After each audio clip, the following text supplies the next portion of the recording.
Good evening, ladies and gentlemen, and thank you for joining us here on the Pondcast, episode 48.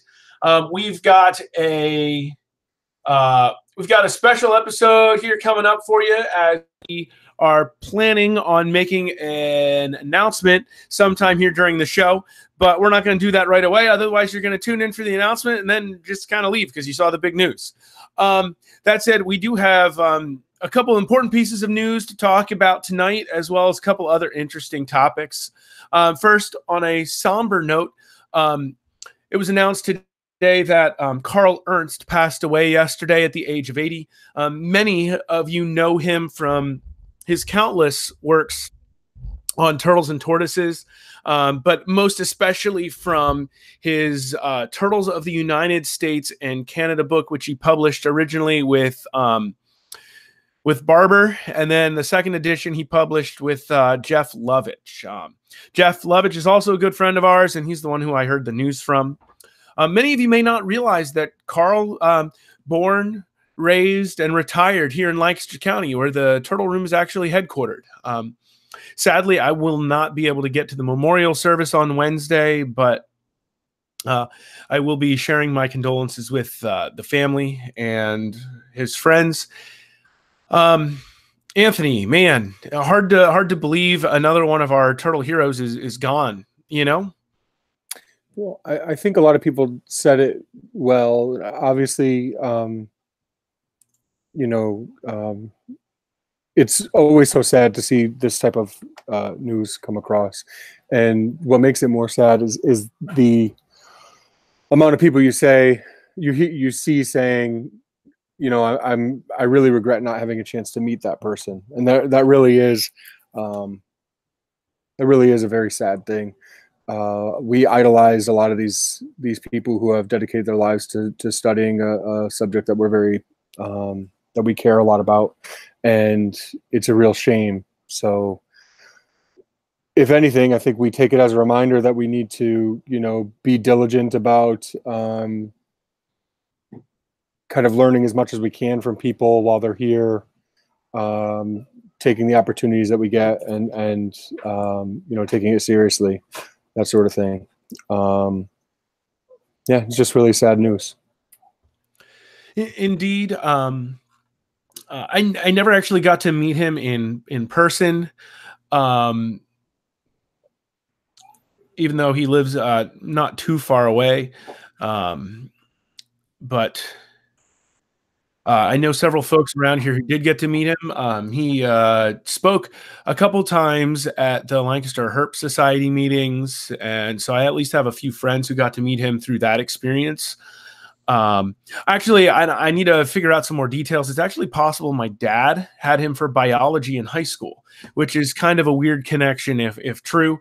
I didn't realize it until reading this obituary that I've got on screen here, that his teaching career began at Hempfield High School, which is where my dad would have gone in let's see, in the early 1970s. Don't date yourself now. I'm dating my dad more than I'm dating myself. But anyway, so Carl Ernst passed away at the age of 80. He died 80 in September, so he was about 80 and 1 month.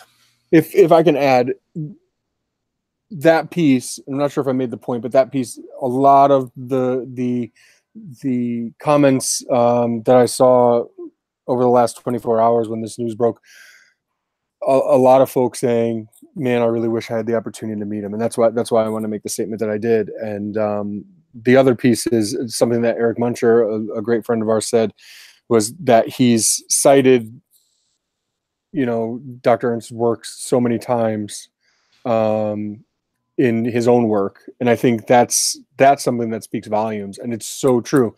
You don't see almost anything that's published without either citing the Turtles of the World book, which I think was from 1992, and then the Turtles of the US and Canada, which, you know, there's several volumes of.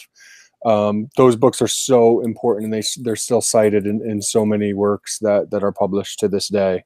And that just, I think that speaks as much as anything about a person and their, you know, contributions to a world that really meant a lot to them. So Carl Ernst will be really missed, and I think we're all very lucky that we've had him in our world. Indeed, indeed. Actually, if you go to debordesnyder.com/Dr.-Carl-H-Ernst, there's a place there where you can read his obituary and leave messages of condolence to his family. If you need that link, you can feel free to email us or check out I think the Turtle Survival Alliance's Facebook page, and I copied their post. I think the link to the obituary is there. If not, we'll make sure we get it up on Facebook as well. We know he's just touched so many turtle lovers' lives through his work and through his passion. Right. The other thing we wanted to talk about is many of you heard how long is it? 10 days now, Anthony? I'd say roughly. Yeah, I wouldn't be able to tell you specifically.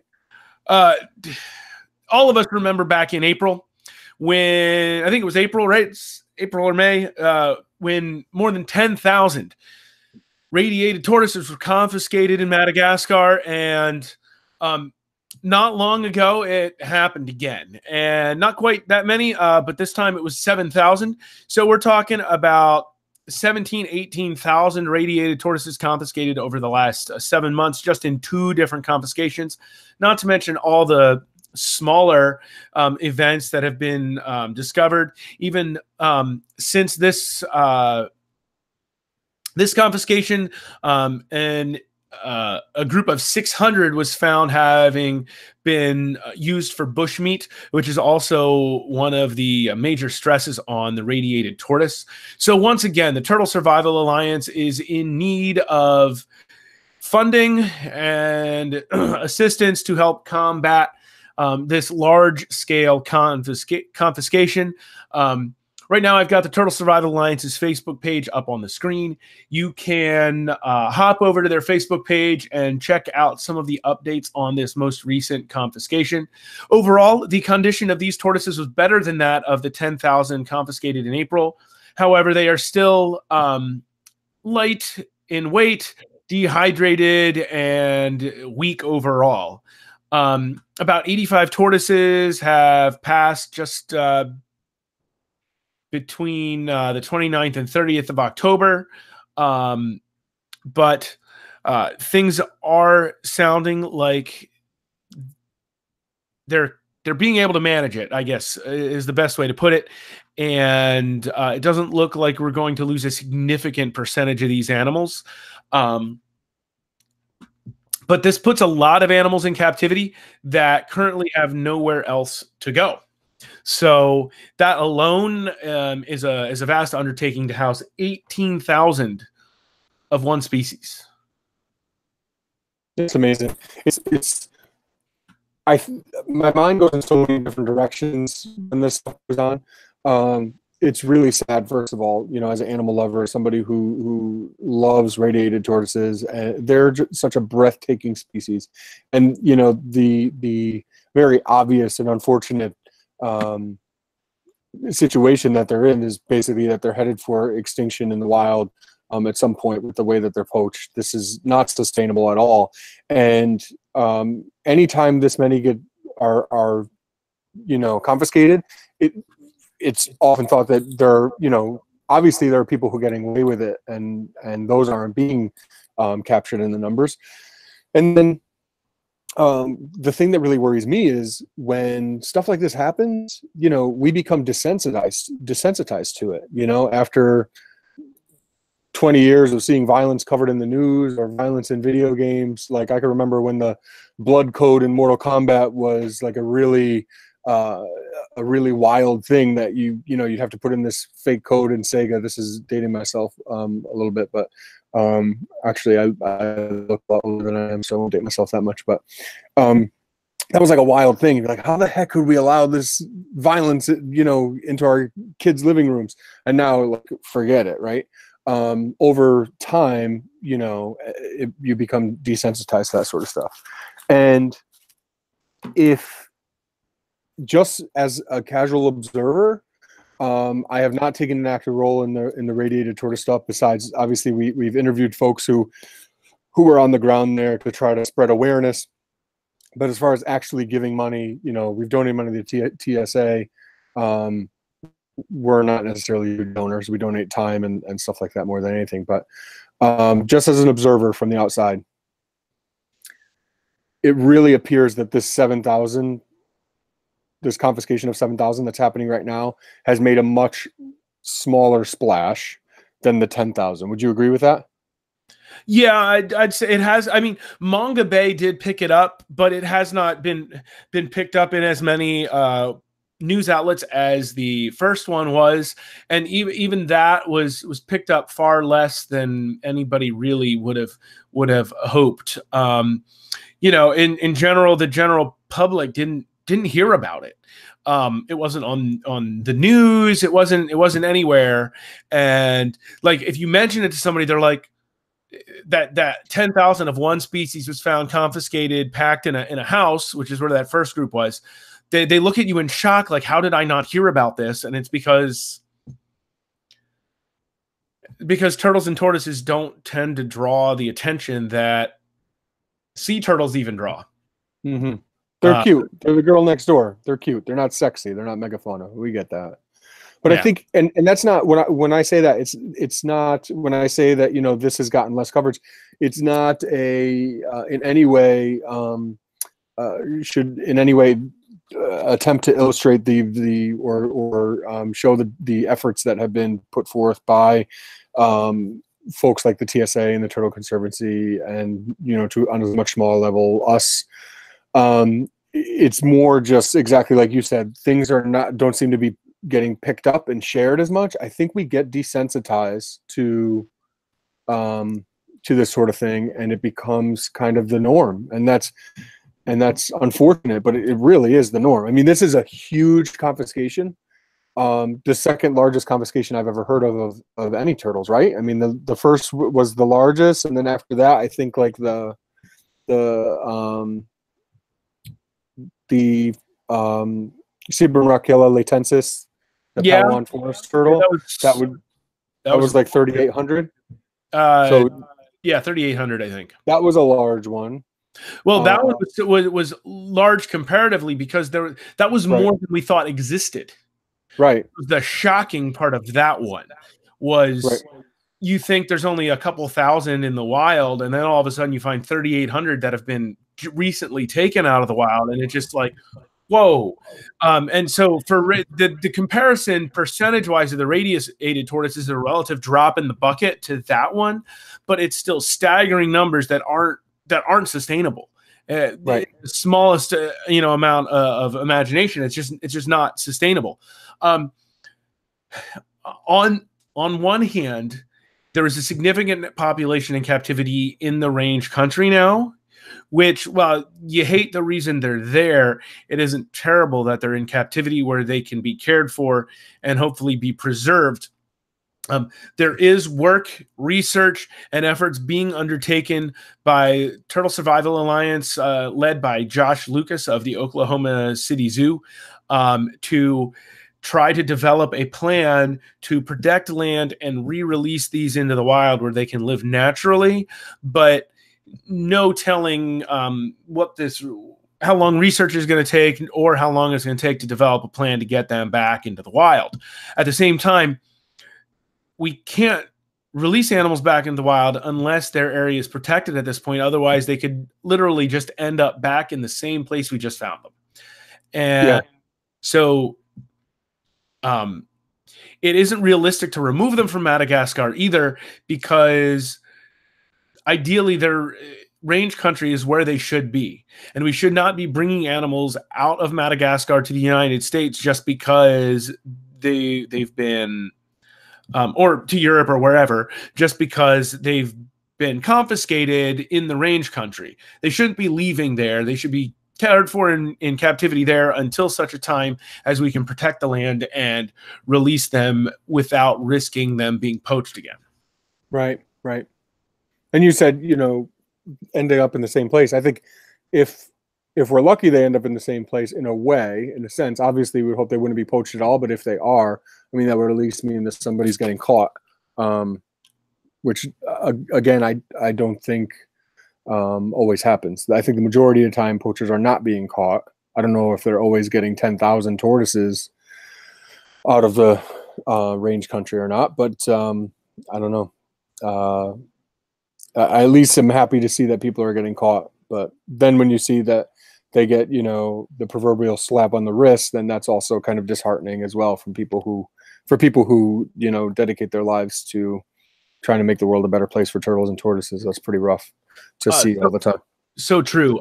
I did hear some hypothesis from some reputable folks that suggested one of the reasons these large confiscations have been able to happen is because some of the market for the pet trade has dried up and they aren't quite as valuable as they had been. So they end up getting stockpiled and not shipped out as quickly because people don't want them quite as much as they did even a year ago. So how many have already been pushed into the pet market in Southeast Asia? So the middlemen who got the animals for cheap would rather sit on them and have them dying in warehouses than sell them for cheaper. Exactly, because if they can wait long enough for the price to go up, it won't matter that they've lost 100 of them or whatever the case might be. It's amazing. So laws of supply and demand.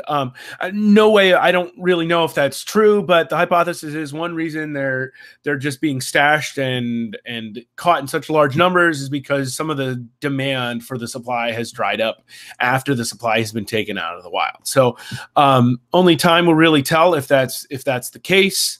But a shame either way. This is not really what we want to keep seeing every 6 months. Yeah, and it stinks. I mean, you know, we're here to have fun, right? Look, the Pondcast is supposed to be a fun thing where we could share, you know, good news and get good information for folks and have a good time. And it's unfortunate that it seems almost every month when we get together, we're talking about something like this on some level. It's really unfortunate because it's supposed to be a happy thing. Turtles, everybody likes turtles, man. Everybody. Maybe that's the problem. Once they get to know them, everybody loves turtles. Maybe that's the problem, is that everybody likes them, including bad people who are willing to do whatever it takes to make a buck. Or at least they know that. That's probably more like it. But I always, when I talk to my wife and I have to give her news, even if it's good news, I'll always ask her, do you want the bad news or the good news? Sometimes I'll add different stuff, or do you want the great news? It's just a whole bunch of stuff just to mess with her because she's like a worrywart. So she gets all freaked out, and she always, bless her heart, she always asks for the bad news first, always. And that's what we're doing for you, the viewer, tonight, is hitting you with the bad news early so that we can have fun towards the end of the show. So hopefully we can move on to more positive topics now, or at least move towards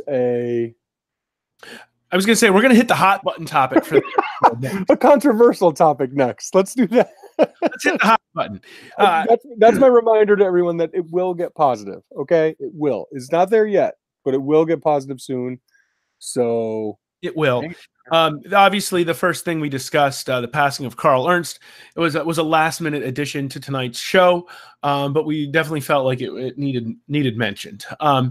We had been hoping to have at least somebody on with us to kind of help portray some different sides of this next discussion. But so Anthony and I will try to cover both of them ourselves. Mm-hmm. So Anthony, I'll let you introduce this, and then when you're ready, I'll pop something up here on the screen. That sounds terrific.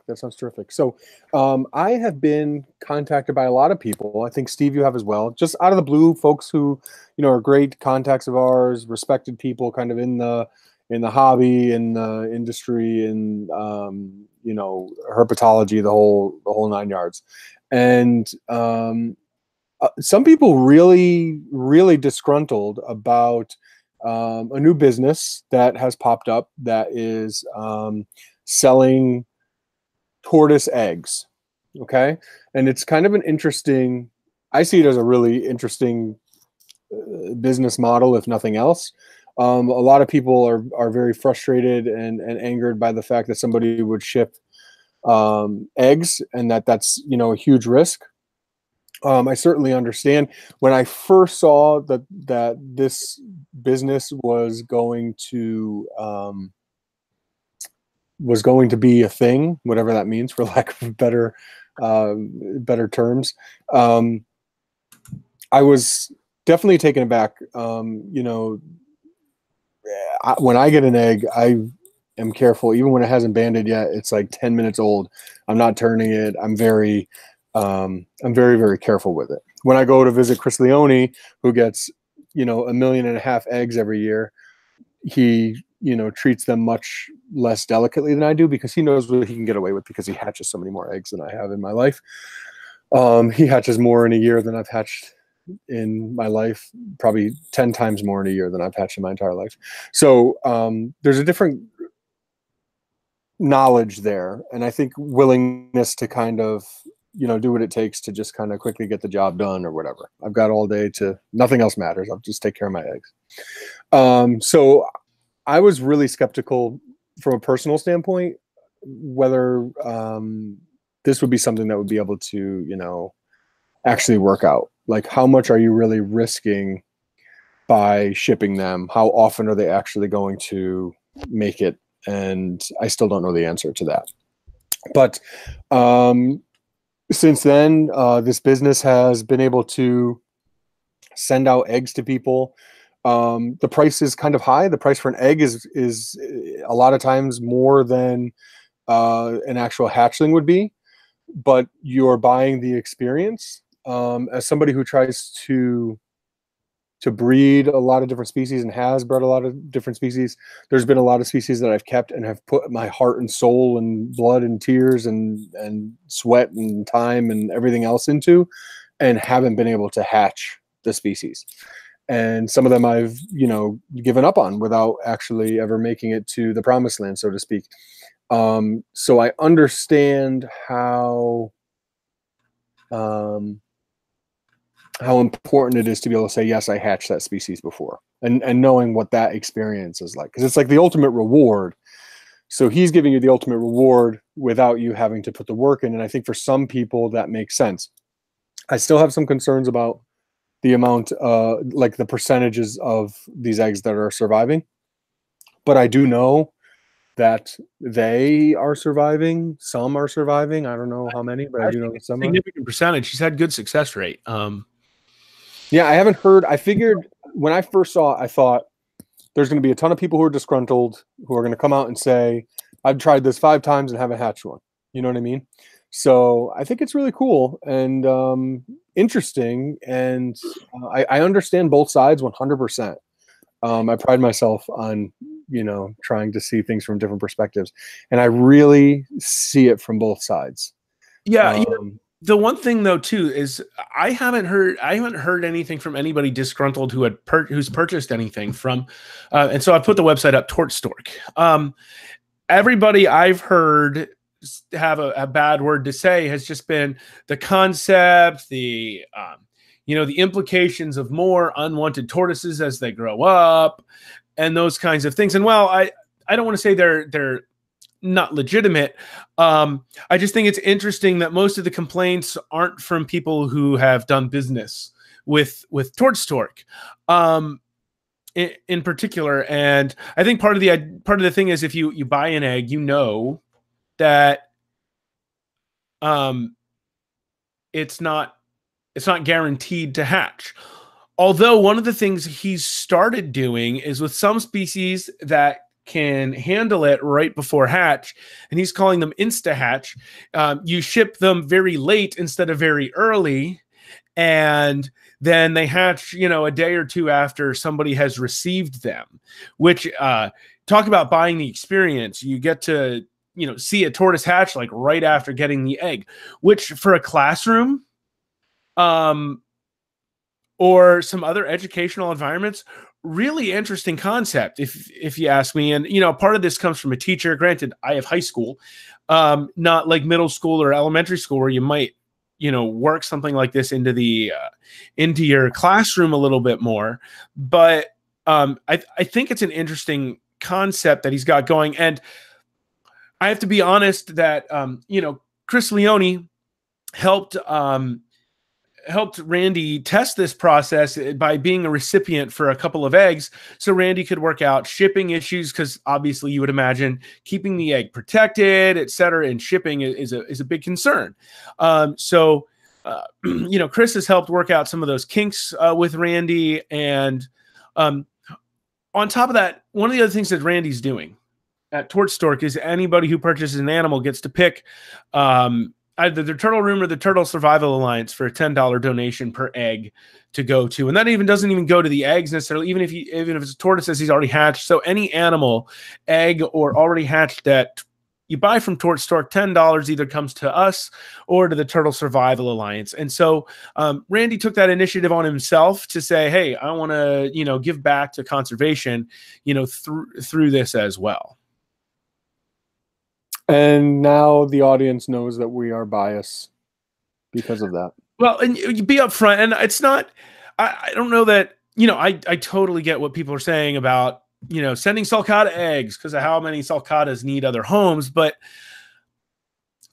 I would think, and I might be wrong, but I would think that seeing the tortoise hatch develops an even stronger connection with the kid or the whoever that's bought that egg, that might actually lead them to be planning more for caring for a large tortoise if, for instance, they bought a sulcata egg. I could be wrong in that, but I don't know. What do you think? I mean, I was joking, of course, when I said that we're biased. I mean, really, I'm not going to sit here, and I do really appreciate what Randy's done as far as what he's doing with the donations. But I also think it's an important part of his business model because, he was definitely, I can remember when this first came out, he was under a lot of fire at that point from people, naysayers and stuff like that. And it kind of just, it kind of reminds me of what people do sometimes when someone has a high price in general, because people do complain about his prices too. Well, because of the risk.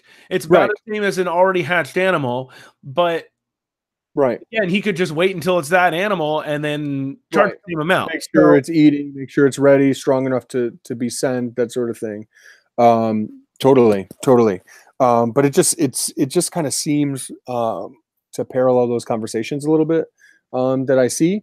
And it makes sense for him to put something in there where, he's trying to support conservation and trying to do good stuff. And I should also just say that he just seems to be the most, honest, nice, easy to get along with guy that I've met. And that's a really good thing too. But I still, I would love to know, if I could just know exactly how many that have been sent survived and how many didn't. Again, I think I've been positively impressed with the lack of people complaining about it. And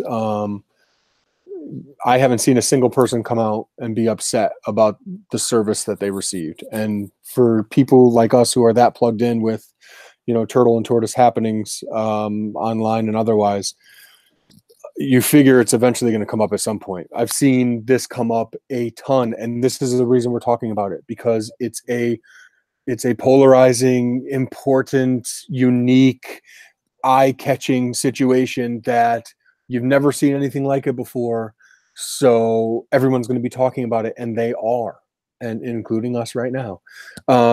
So to not see all of the negative is why over time I've kind of swayed. I'm not just going to say, oh, it's cool because business model, there's no such thing as bad publicity. Yeah, exactly. You're absolutely right. But I'm not going to say, oh, this is, from my own personal standpoint, I'm not going to say this is great because he decided to give us, $10 per sale, or give it to the TSA, which is tremendous as well. I'm not going to say, oh, he's a great guy. This is okay. I'm still not 100% sold on it at all, because I'm not a person who's been buying these eggs, but I'm coming around. I'm coming around for sure. He's actually offered to send me one for free, just so I could, have a good hopefully, have an egg hatch and be able to, you know, visually inspect his shipping and everything myself, but I just haven't had the ability to go put it someplace, you know, house an extra tortoise at the time he had mentioned that. But we should do this. Let's call him out. Let's tell him we want him to send them to all the people in the Turtle Room, and we'll test it out for him, and then we'll be here the next podcast to tell everyone how they did, or a future podcast, depending. Because I should also say, so, you know, for those who haven't hatched a turtle or a reptile before from an egg, you know, eggs can't. These are not like, for the most part, turtles across the board. There are no live bearing turtles, and there are no turtles that would, you know, stay and jumble up the eggs. So what I'm saying is, in Jurassic Park, when they go behind the scenes and they're checking out the place where the eggs are hatching, there are machines that are turning the eggs like you would do with a bird egg, right? Like when you're incubating chicken eggs or whatever, you need an egg turner. Reptile eggs obviously don't need that. The embryos attach right, to the eggshell. And when they're turned, then they drown. So you have to make sure. That's why when you see pictures of people incubating eggs and you see the pictures online, you see an X on the top of the egg, or they usually write with pencil on the top of the egg. That's so that, you know, in case my daughter's jumbled up egg containers before or touch them, and then I just look and one egg happens to be turned, even though it was like a closed container. How the heck did that happen? But you never know. So if you don't mark the egg, then you would never know, and that egg just wouldn't hatch because it was into development and got turned. So basically, that's why what Steve was describing, he'll send some that are really late in development, or he'll also send some that are really early in development. What he'll do, and up until this recent thing that he's done, where he's sending out, I think all I saw was sulcata hatchlings, right? No, he does market determines. He sends those when they're about to hatch. I think the only ones he's doing insta hatch with are the sulcatas. Right, that's what I was saying. That's what I was saying. The insta hatch, yeah. And I didn't know what the term was for it. So the insta hatch ones are sulcatas, but those are sent before they're going to hatch. Those are tough little tortoises. You know, he thinks they can. He's also doing. He's got actually insta hatch. I was just looking at the website. He's got. This year did Russians, Eastern Hermans, sulcatas, cherry heads, leopards, Ibera Greeks, golden Greeks. Wow. So that part of it's kind of interesting to me too. So he gets the eggs, and then he wants to sell them, and he'll tell people like, "Hey, this tortoise just laid eggs.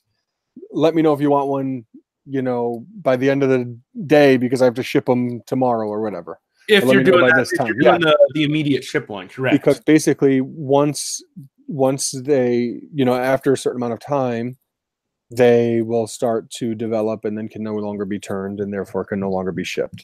I think one of the things that's important to note is he's doing this only with tortoise species, and we know that most freshwater turtles have much more fragile eggs than tortoises do. Many of them are leathery instead of like harder, like tortoise eggs tend to be. And he's also working with species that are kind of known for their hardiness and whatever else as well. Right. You know, the other thing I think we should mention to our viewers too is why Randy got this idea.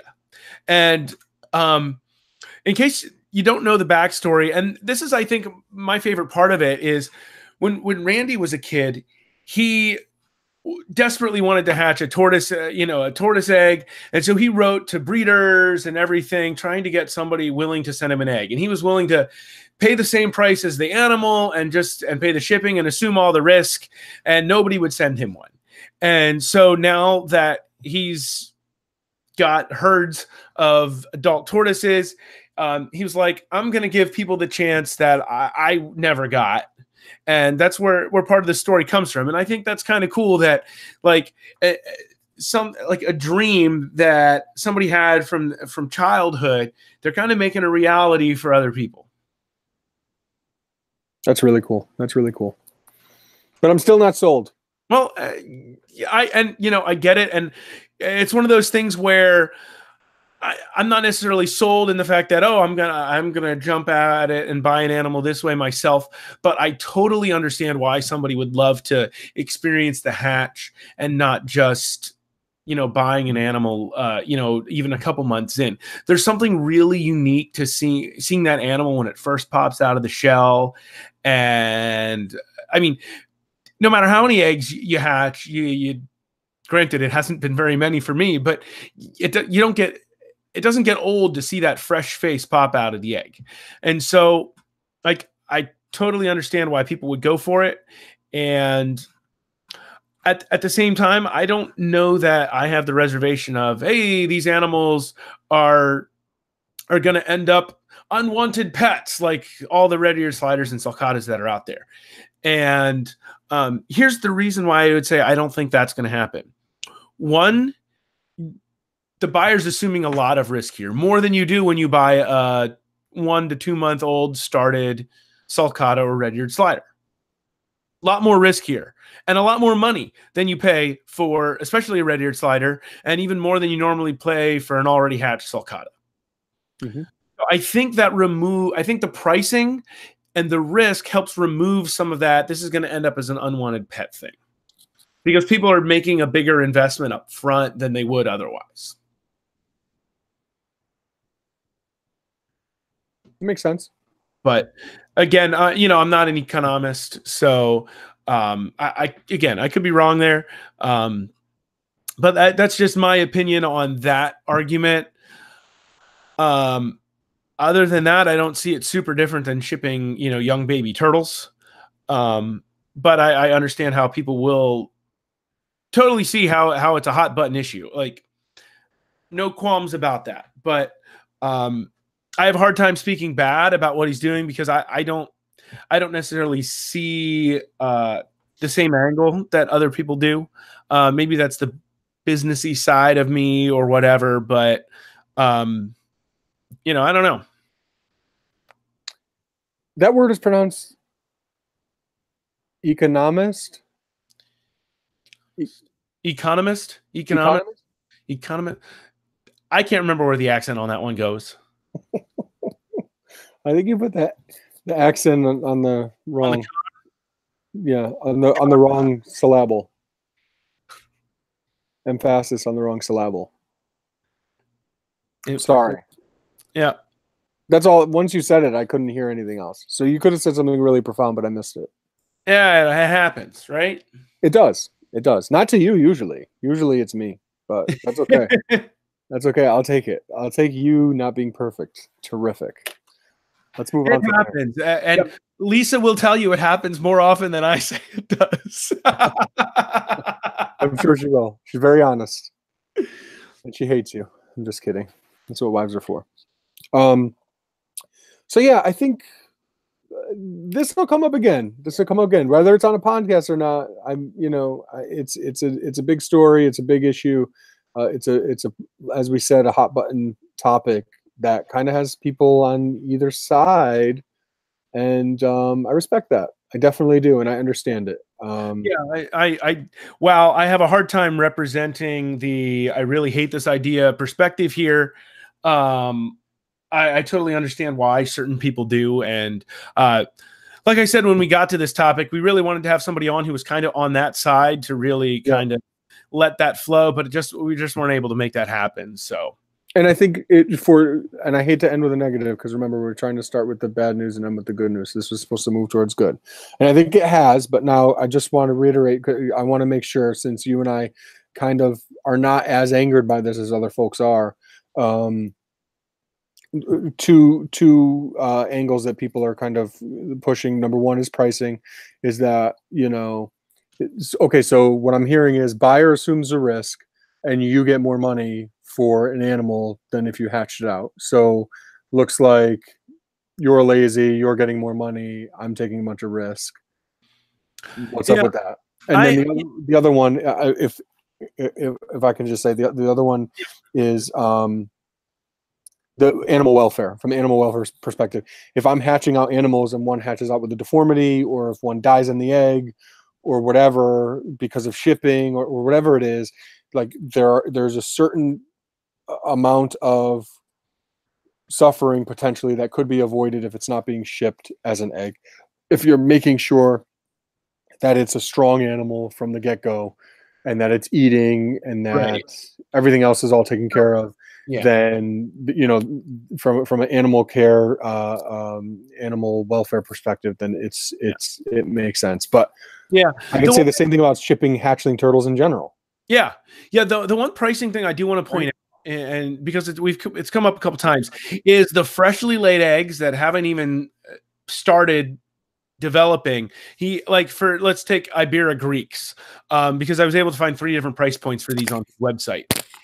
And I don't know what other people's going prices are, but one that he's actually hatched and is, well started, a month old or so, he sells for $200. The freshly laid egg, he only sells for $125. So it's not like he's selling the fresh egg for the same as one that he's incubated and raised for a month. Now, the Insta Hatch egg goes for about the same price as the month started one, but I think that's because there's a lot less risk shipping the egg right before it's going to hatch. Turning it doesn't matter as much, etc. Right, because there's not much liquid in the egg. Right. Yeah. A day or two before hatch, there's almost probably no liquid in the egg at that point. Just some of that, semi-solid yolk, to be absorbed, I would think. So, all right. Timing this worked out really well. This is about what I was hoping we'd do this. All right. So, ladies and gentlemen, the 18 live viewers we currently have, plus a bunch of other people who are going to watch this later and see this announcement on other places as well. Here's our big announcement. And Anthony's wearing Raphael's head for the announcement. Was that your Halloween costume? Yeah. Awesome. All right. So Raphael and myself are here to tell you that the Turtle Room is officially announcing the transition to a nonprofit organization.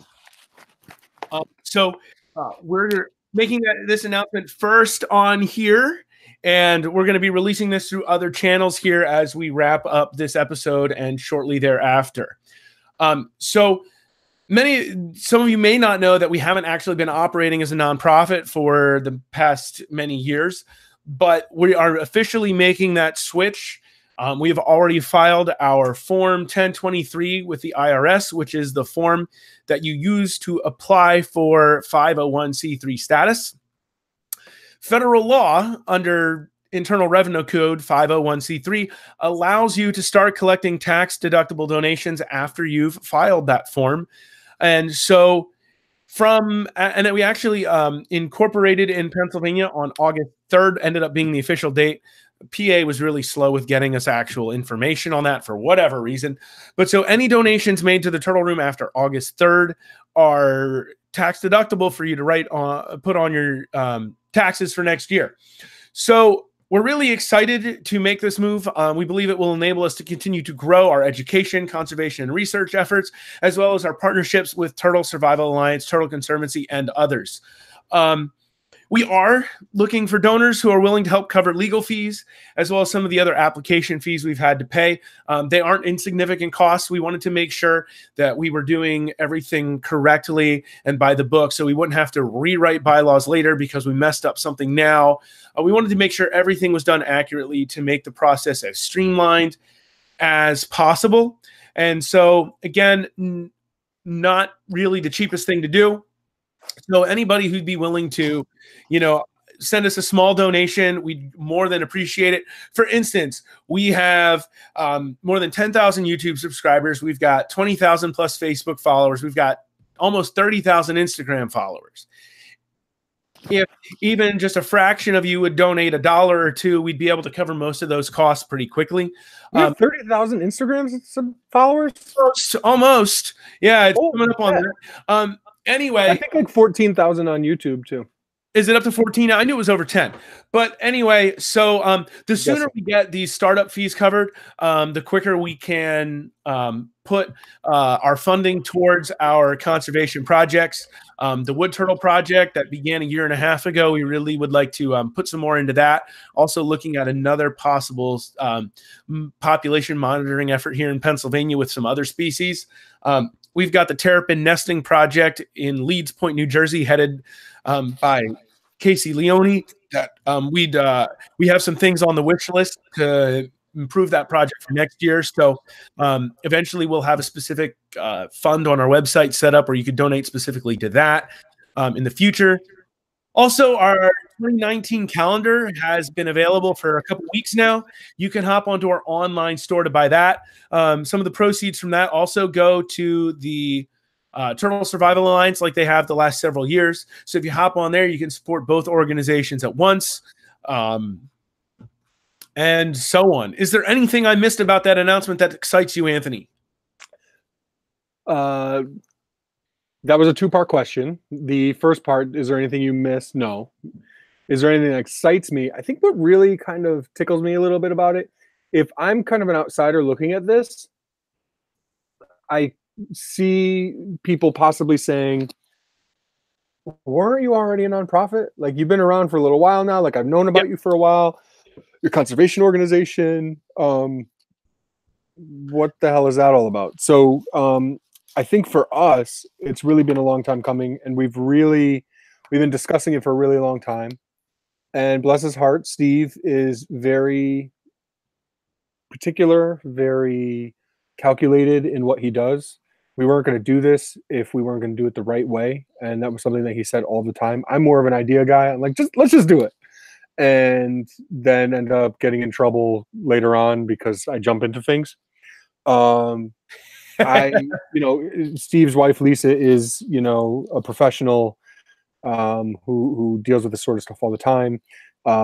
So, we had really good guidance, but then also, Steve had a lot to risk, and they had a lot to risk by just jumping into this without actually being really thoughtful about it and calculated and all the rest of it. So it's a really good place to be at, and it feels especially good for us because of that, because it's been something that forever we've been kind of harping on, talking about, whatever.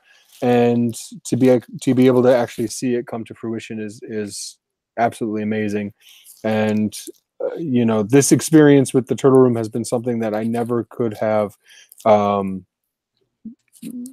envisioned from the beginning. We had no idea really what we were doing when we first started.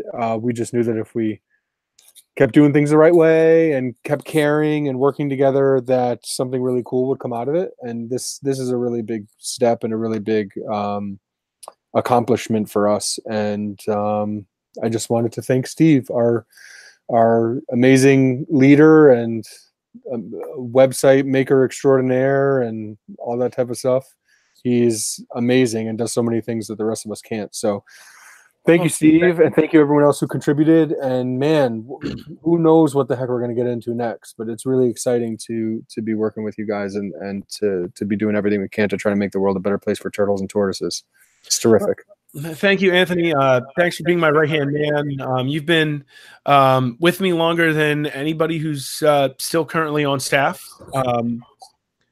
You've definitely been my right-hand man, and I appreciate everything you do to help me out, help back the Turtle Room up.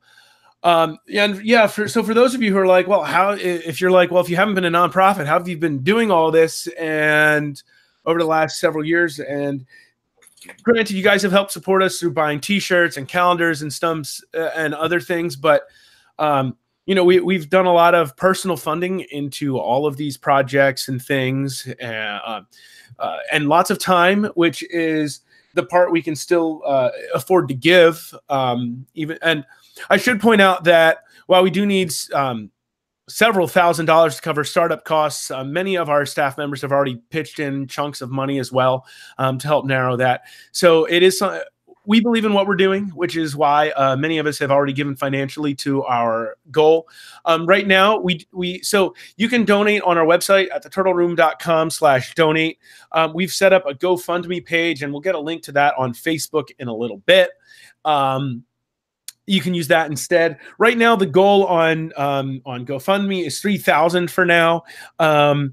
Just wanted to put something, since we're not only fundraising exclusively through GoFundMe, we didn't put the whole goal on there for now. But if that grows, we'll toss a bigger goal up on there.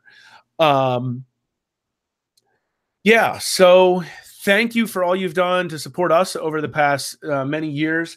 This is Pondcast episode 48, which we wouldn't be here if it weren't for our great audience.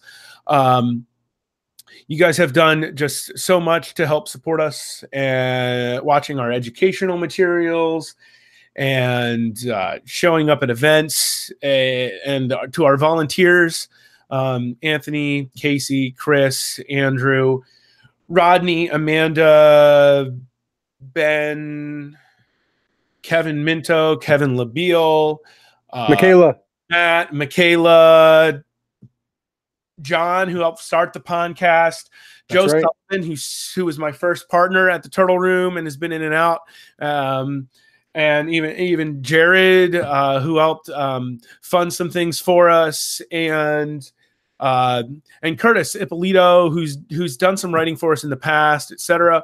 There's been a lot of people who've helped make this what it is now and make things possible, and we're really grateful to each and every one of you. So thank you. That's so sweet. I'm going to start crying over here. I'm sensitive. Did I get everybody? I'm sensitive. I have young daughters, so I cry about everything. Oh, I tear up too quickly too, man. Too quickly. Well, that's, you might be a little too sensitive. I didn't get like this till I had young daughters. But am I doing that thing where your friends have kids and like, oh, you don't understand. You don't understand. You are. Yeah, I didn't mean to do that. Once I said it, I'm like, oh, that's such a bad look. It's the worst, the worst thing anyone could do to someone. So I'm going to pull out the kitten card because a month ago, my wife and I found a kitten while we were out on a run. It was estimated to be only 4 weeks old at the time, so we had to bottle feed it and everything. And then, 2 weeks after we found her, my wife had to go away for a business trip. And so for about half a week, I'm working full time. I'm caring for a kitten that can't care for herself, and we also have one cat who's got kidney disease and a pretty aggressive tumor. So he's kind of on the way out, and so that was just an interesting 4 days to care for both cats that were kind of at both ends of the spectrum. But anyway, and all the turtles. So I was caring for 67 animals or something during those 3 days, trying to make sure none of them died. And the cats are way worse than the turtles. I understand. Yeah. Oh yeah. Turtles are easy, but cats and dogs at the far two ends of the spectrum definitely take some extra time and care. And, there's a lot of emotions involved in that because, your pets are definitely like your family. And, I think a lot of us have been there. As it gets to be that time, you really kind of, it's almost like you're losing a child or something because, they've been with you for so long and you care for them like children. Fur babies, as a lot of people call them. So I hate that term. But you hate fur babies? Well, so everyone knows I work. Turtles. I'm the marketing guy for a really large 24-hour specialty animal hospital, and I run the Facebook page for that and everything. And fur babies is such a popular term, and it just gets under my skin. I know. No, it wasn't until I was in that role that now it's like, oh goodness gracious, I can't see. And I want to say it. That's the bad thing. As much as I dislike it, I want to say it when I'm making a post because it just works. People overuse it because it works, but man, it's just I can't do it. I end up making more work for myself so that I can avoid the term because it's cute and fitting, and it just flows. It's silly enough that it gets the point across in a comical light way. But it just gets under my skin a lot. Maybe it's because I'm a reptile guy that I have dogs, but I'm obviously a reptile guy. I don't have a dog podcast. Okay. So let's just leave it at that. You know what I mean?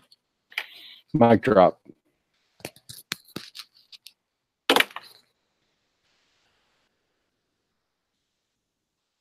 Is your mic off or are you just not talking? No, I was just not talking for a second. What just happened? Really, it really was a mic drop. Everybody went silent. The whole audience of Steve. That's terrific. Well, we had one other thing we were going to talk about tonight, and it's fitting since it's almost 8 o'clock. Yeah. In roughly 9 days, Several nerds of the turtle variety will be flocking to Mesa, Arizona for the turtle and the TTPG Turtle and Tortoise Preservation Group annual conference there, which is really cool because it's a conference on captive breeding. So for people who are kind of more hobbyists, as we are, we will be going and talking with others and or talking to others in the form of actual presentations. I have a presentation. I am shaking in my boots right now. If I can just share that and be a little vulnerable right now in front of everybody, I am shaking in my boots. I am going to pee my pants in front of everyone. Now, I have spoken at this conference before, and it's not necessarily that. I chose to get a little philosophical this time, and that's enough to make me pee my pants, but I'm also the first presenter of the conference. So, yeah, I get to travel there and then have a full day of activities. Probably stay up later than I should, and then wake up and be the first presenter of the conference. So a lot of my friends who I've been talking to leading up to it know and have heard this plenty. So I've been complaining a ton to everyone. I've been complaining to people at work, to my wife, to my mother, just everybody who will lend an ear. So yeah, that's something I'm going to have to deal with over the next 9 days. And of course, my presentation isn't done yet, but I'm working on it. I had a very good phone call with a very important turtle person who I'll be speaking about in a short portion of my talk. And I'm excited about that. Just so everyone knows, my talk is on kind of conservation versus education. Not that they're pitted against each other, but we have options as turtle people who are working with endangered animals. I mean, if you're a turtle person, you're probably working with endangered animals, even if you have the very common sulcata tortoise that we talked about. That's an endangered species. So anyway, when you're working with endangered animals, I think you have several options in front of you. And basically my talk will focus on kind of what those options are and pros and cons of taking your work in different directions, if that makes sense. So again, very philosophical, very much based on opinion, kind of like a debate type talk, except I won't be debating with anyone. Hopefully that would be really bad. I hope that doesn't happen. I'll be ready, but at the same time, if it turns into a debate, then that means I did something wrong. And, you know, just kind of posing a challenge to people, if that makes sense. So I'm really looking forward to that. At the same time, peeing my pants. And just the conference is awesome. It's, you know, a lot of people who are just there because they love the animals and are willing to, you know, use their vacation time, money, and all the rest of it to get there, just to have the opportunity to talk to like-minded people. And that's a really special thing, in my opinion, you know, when you get to have that. So I'm looking forward to it. I hope to see some of you there. I was just chatting with James Hall, who is now an Arizonian. Is that what it's called? I don't know. Arizona, I think. Arizonian? Arizonan, I think. Arizonan. I think. I'm not, don't quote me on that. But I don't think it's Arizonian. Is am I thinking like Amazonian? You are thinking of Amazonian. It is Arizonan. Just double checked. It is Arizonan. See, I just made it up like I knew that's what it was, because I meet people from Arizona all the time and call them Arizonians, apparently. So they're Arizonans. So James Hall lives in Arizona now. Recently moved to Arizona. He's a zoologist. I call him a zoologist. He works for a zoo.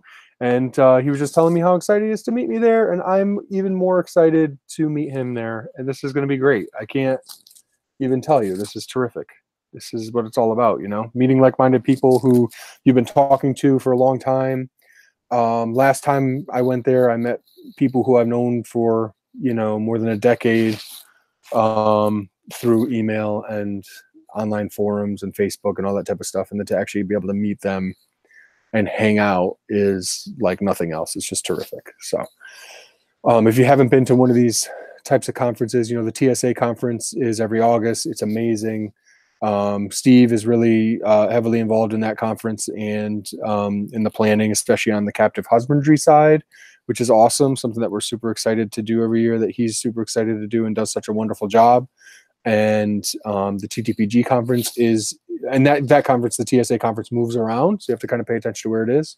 And the TTPG conference is in Mesa, Arizona, the same weekend every year. It's usually like, starts with the field trip on the Wednesday, and then the conference is Thursday and Friday, and then there's a what's the word I'm looking for? Auction and a reptile show on the weekend. So it's really cool. A lot of people go for the entire thing. Chris Leone and I will be traveling of Garden State Tortoise, who we've mentioned like 10 times throughout this podcast, and usually mentioned about 4 to 5 times throughout every single podcast. He will be traveling down as well, and some other folks. Andrew Hermes is Arizona Tortoise Compound will be there. Another, obviously, Turtle Room person. So we're looking forward to it. Super excited. And, if you're there and we've never met before, I'm very nice. At times I look mean just because I'm large and have a beard, but I'm the nicest person ever. I shouldn't speak in absolutes. I'm a very nice person. I'm probably not the nicest person ever, but close. So please come up and say hi. I'd love to chat with you about turtles and whatever else is going on in your life. I used to be a social worker, so I'm pretty good at that too. So feel free to tell me what medications you're on and what type of things you have nightmares about, that sort of thing. It'd be great. Steve, you still there? I am. To sleep? Listening to you talk about the conference, since I haven't been at that one, so I can't say a whole lot about it like I can about TSA. So I figured I'd let you, just kind of run with that. I just want to make sure that I'm still alive. I thought I lost you. I got really scared. So some comments from readers. Can I do that? Yeah, go for it. Some comments at the time. What's that? If we have time, a little bit of time? Why not? I like that. So one of our viewers would like to know where they could find more information on the Indian spotted pond turtle or Geoclemys hamiltonii. Hamiltonii.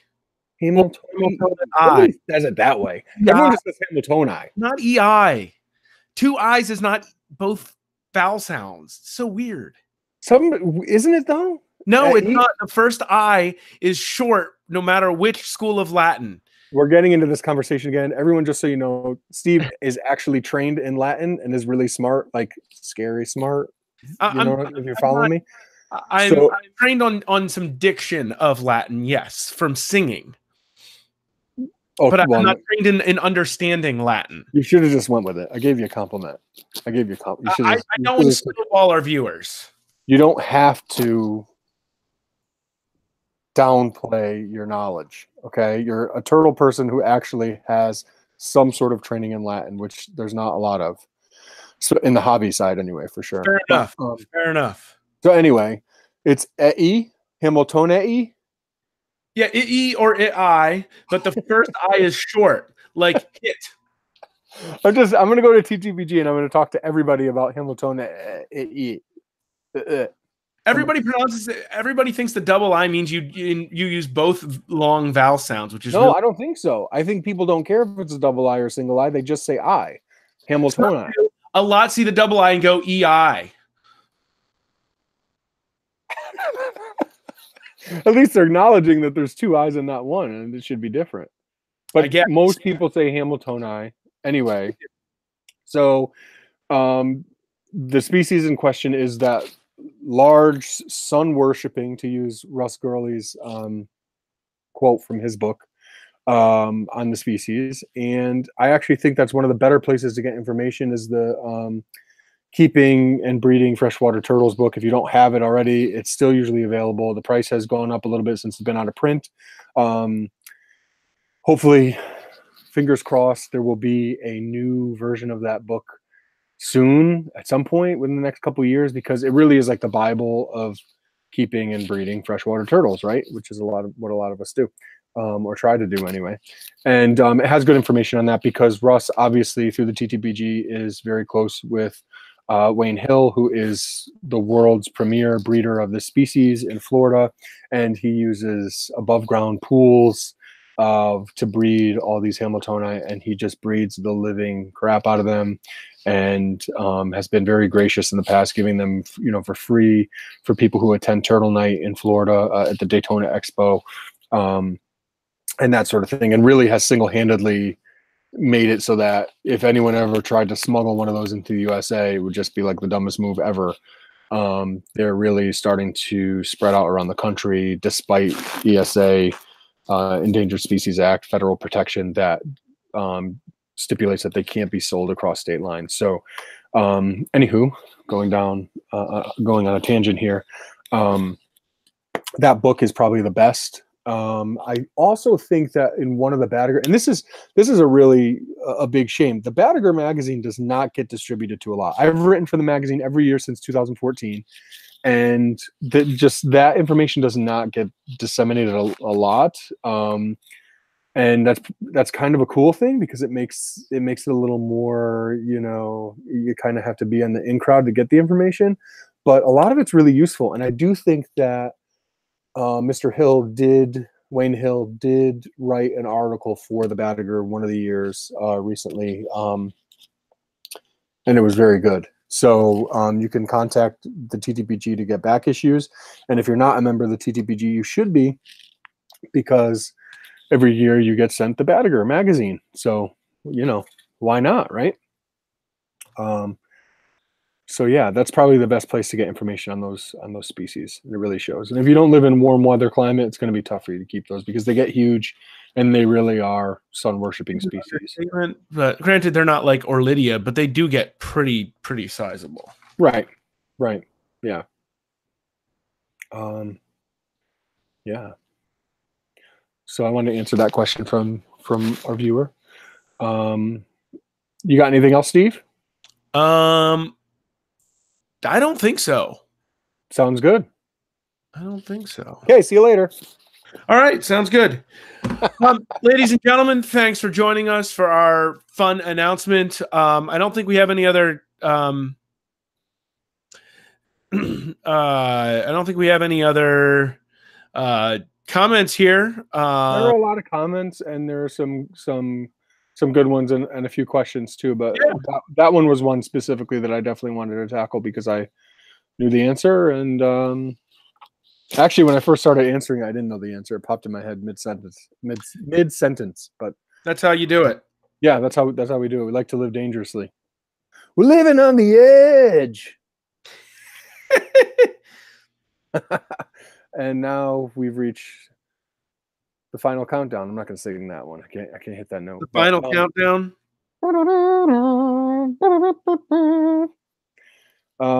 Listen, viewers, man, you guys are awesome. This is our 48th episode. Are you kidding me? I remember when John and I started doing this, like I said to him, man, if one person ever watches this, or at that point we were just audio. Well, if one person ever listens to this, is what one person ever listens to this, exactly.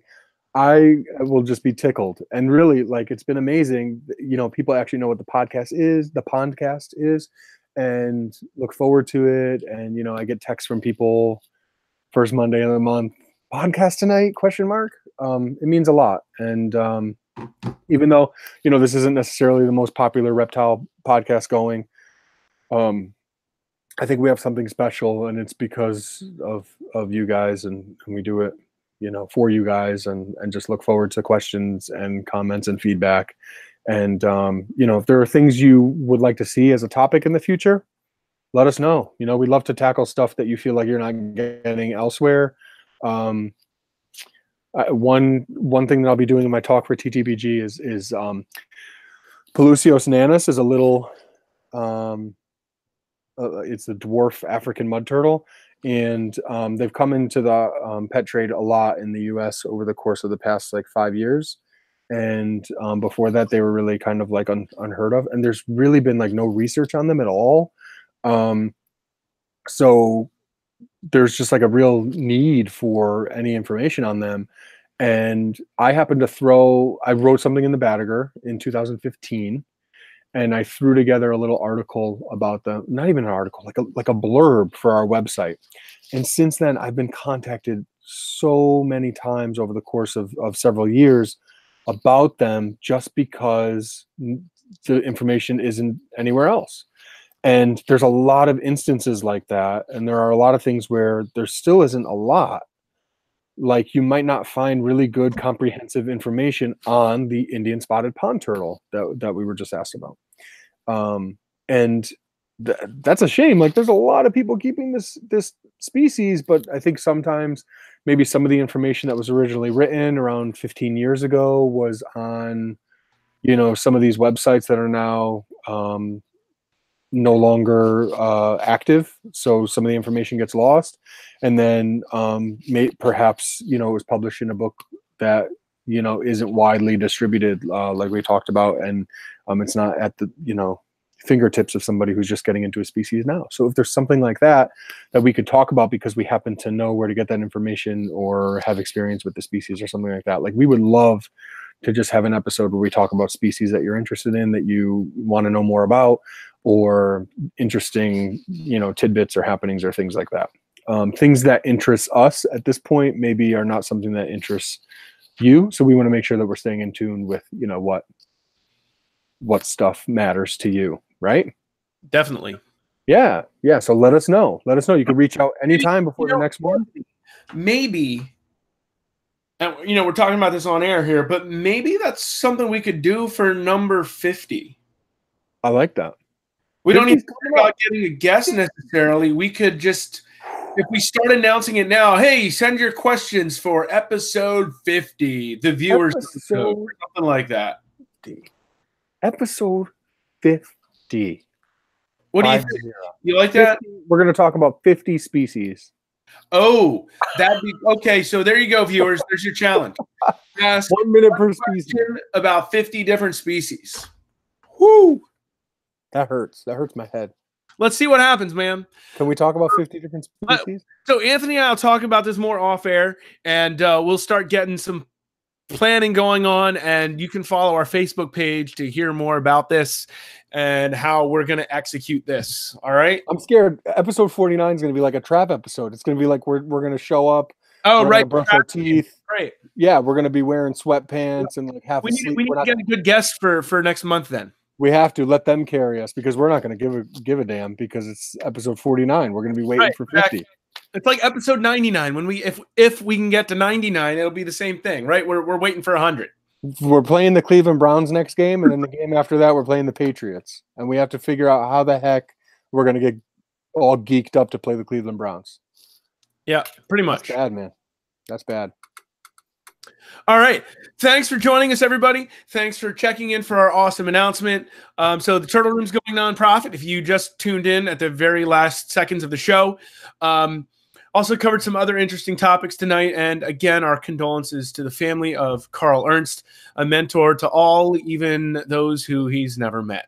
For Anthony Pierleone, I'm Steve Enders, and this is the Pondcast, episode 48. Have a good night.